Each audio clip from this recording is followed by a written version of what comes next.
What's up, guys, and welcome back to another episode of Keeping Up with the Commanders. Today, we have a football game to talk about on Saturday. The Carolina Panthers against the Washington Commanders, the first preseason game of the season for each of these two teams. The Panthers ended up edging out the Commanders on a last-minute field goal by Zane Gonzalez, the final score being 23 to the Commanders' 21 points. But even though it was a loss, it felt like a win. And it felt like a win to a lot of fans because they were back at the stadium. You got the whole vibe. You have the new hype song playing. You had some of the mascot finalist ideas be announced during the game. I mean, there was a lot of stuff going on in this game. I'm here to break it all down. So let's get into it. So I'm going to break this down into three categories. First, we got the good. Then we have the okay. And lastly, we have the bad. Starting off here with the good, Sam Howell. I mean, I was a Sam Howell hater before the season started, but after seeing that one game, I'm all for him now. He could be the future of Washington, but he is not perfect.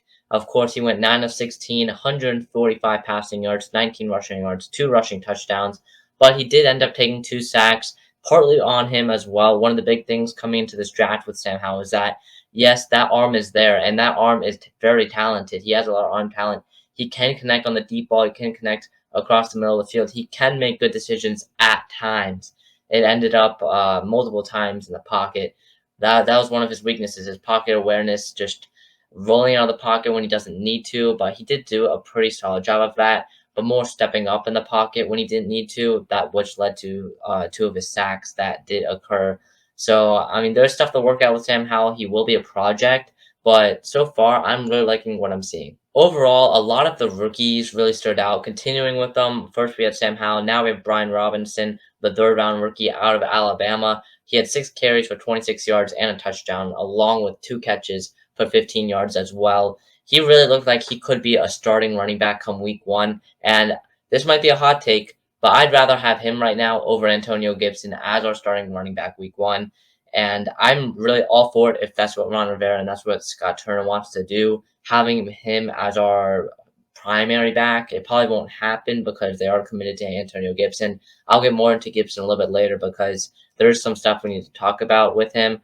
But overall, I'm really fine with Brian Robinson being our primary back if that needs to happen. Now, here a name that you probably not have heard of, Steven Parker. He was a cornerback in the USFL. Then he signed with Washington a few weeks ago. He went down early with an injury. I believe that was our only injury in the entire game, but he did end up coming back, and he came back with a lot of fire in him as well. He had 3 tackles and 2 pass defenses.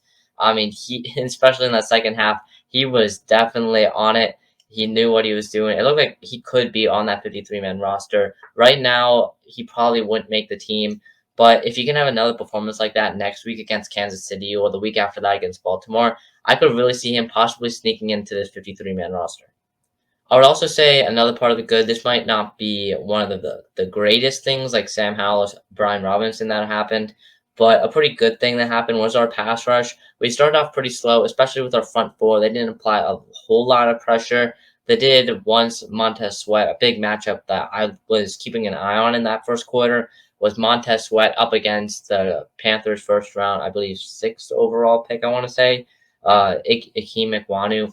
And that was a matchup I was really looking at. And most of the time, Ikem Ekwonu, he stood up to Montez Sweat, and he did a pretty good job. Sweat did beat him on one pass. I think it was from Sam Darnold, who threw a touchdown pass off of his back foot. But he was getting pressured on that, and if he held it for a split second longer, Montez Sweat would be on top of him. Which overall with the pass rush, I'm okay with how they've done. It was a total of 3 sacks and 10 quarterback hits. The Carolina Panthers, they played 4 different quarterbacks. Baker Mayfield played 1 drive. Sam Darnold played, I believe, 2 drives. After that, P.J. Walker played the majority of the game, pretty much almost all of the second quarter, and then halfway through the third quarter as well, before the Panthers' third-round rookie, Matt Corral, came in, and he was not that great. He went 1 of 9. He had 1 solid completion, but it was better of a good catch than it was a good pass from Corral.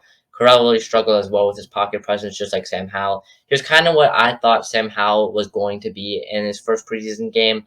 Matt Corral he wasn't there. And if we got to go into this Panthers training camp a little bit, I mean, from what I'm hearing in Carolina right now, they're really messing up Matt Corral. They just aren't even caring about him at all. They're barely giving him third team reps. I mean, third team reps. They're putting PJ Walker right now over the guy that they just drafted, I believe, in the third round. I believe it was third round. So I don't know what they're doing in Carolina right now, and I know Matt Rule is probably going to be out before the season ends. But if I'm Carolina, I'm giving Matt Corral some more reps because he clearly was very confused and didn't know really what he was doing in the game against the Commanders last weekend. Another winner here was Daniel Wise. I really liked what he did. He had 1 sack, a tackle for loss, and 2 quarterback hits. He's not even one of our starters, but he's a good depth piece in terms of that defensive line. I really liked him and what he did in the pass rush. And now if we're going to flip from pass rush to run stopping, Fidarian Mathis, it was kind of had a quiet game. Like, not really that many people are talking about him, but he's kind of what people wanted in terms of what Coach Ron wanted with Fidarian Mathis, and that was to have a great run stopper right at the nose tackle position. Kind of like, I want to say, Walmart Jordan Davis. Like, he isn't as big as Jordan Davis. But that's kind of what Ron Rivera wants. Ron Rivera and Jack Del Rio want Fidarian Mathis to do, and he did a pretty solid job of doing it. He could evade some of the linemen, get into the backfield. I mean, he did a pretty solid job in my opinion, but I do want to see more of him, and I want to see more of pretty much all of our rookies in the next few weeks. Now let's move on to the okay part of the players. Not the greatest, but they didn't play bad as well. And I'm going to start here things with the starting offense. Pretty much the entirety of the starting offense. It took them 3 drives to score. I'm not sure if this was just the play calling, trying to play very conservative, if you just got Turner, but it didn't look great the first 2 drives. You could see Carson Wentz. I mean, he made some good passes to Terry McLaurin, and Curtis Samuel, I believe, had 2 catches as well. But overall, I would have liked to see more out of that starting offense. I believe they did have 1 3-and-out as well, which I was kind of shocked by because by that time the Panthers we held in our starters more than the Panthers held in their starters. It looked like so most of the Panthers starters were already out on the defensive side before we took out our starters on offense. So I would have liked to see more, especially when you're going up against some of the backups and some of the second team guys on Carolina.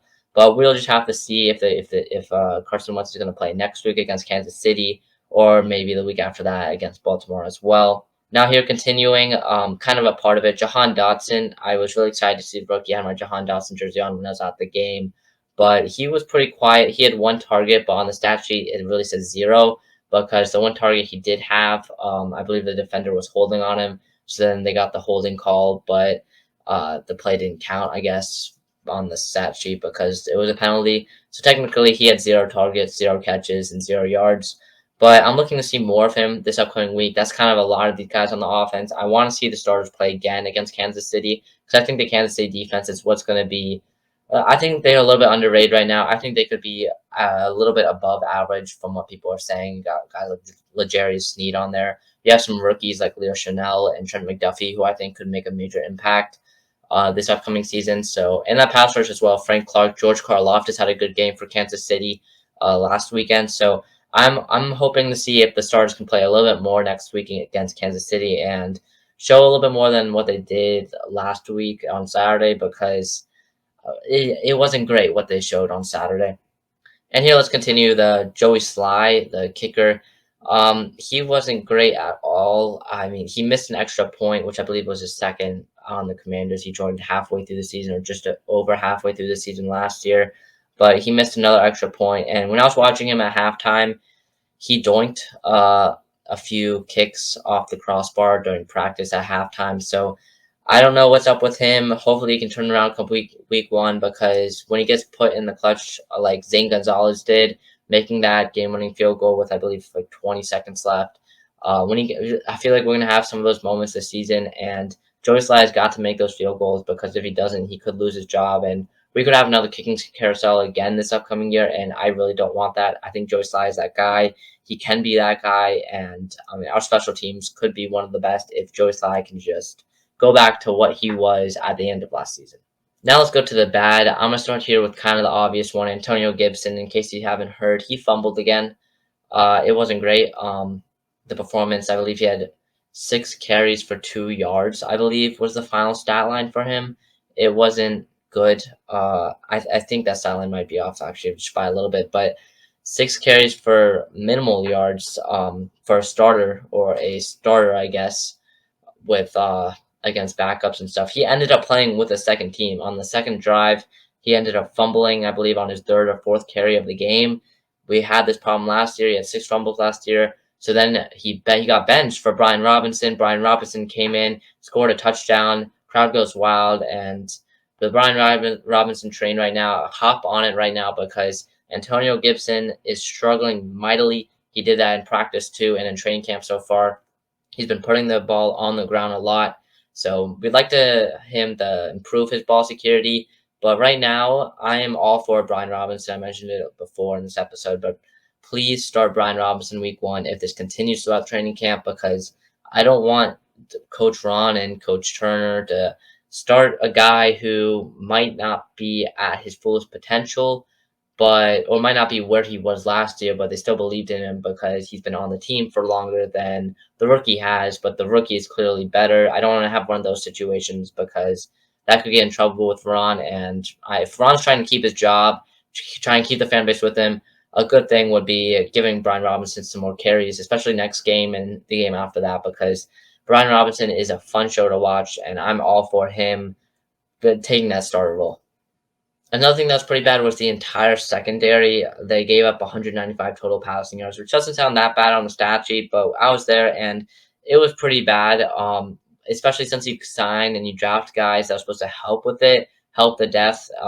Percy Butler and Christian Holmes. Yes, they were late round draft picks, but they should definitely help in the secondary, and they were not helping at all. Besides, like Steven Parker, who was looking like a cornerback 1 towards the end of the game because of the plays that he was just making back to back. The team and the secondary, if there was just miscommunication, I don't know, but I'd like to see improvement on that in the next few weeks.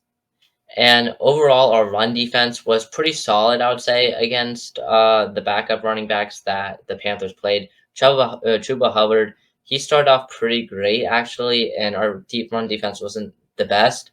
But as the game went on and they put in more backup running backs, like the third, fourth string guys and the guys that probably won't make the team, especially since Christian McCaffrey wasn't playing, our run defense was pretty good, pretty much led by Fedarian Mathis. And I would like to see more for Darian Mathis, and I think he could definitely be a major impact down the line when you need that goal line stand, and they're going to run it. You know they're going to run it right up the middle. Darian Mathis could be a guy come down the line that you just put in there and that players could just, or running backs could just not even get through. Well, that's going to do it for today's episode, Keeping Up with the Commanders. I know today we didn't have a guest on the podcast, but the next episode we will have a guest on the podcast, and it is a pretty big one. It does involve the Dallas Cowboys. I will say that. That's all I'm going to say. But with that being said, thank you guys for watching another episode of Keeping Up with the Commanders. See you guys in the next one. Peace.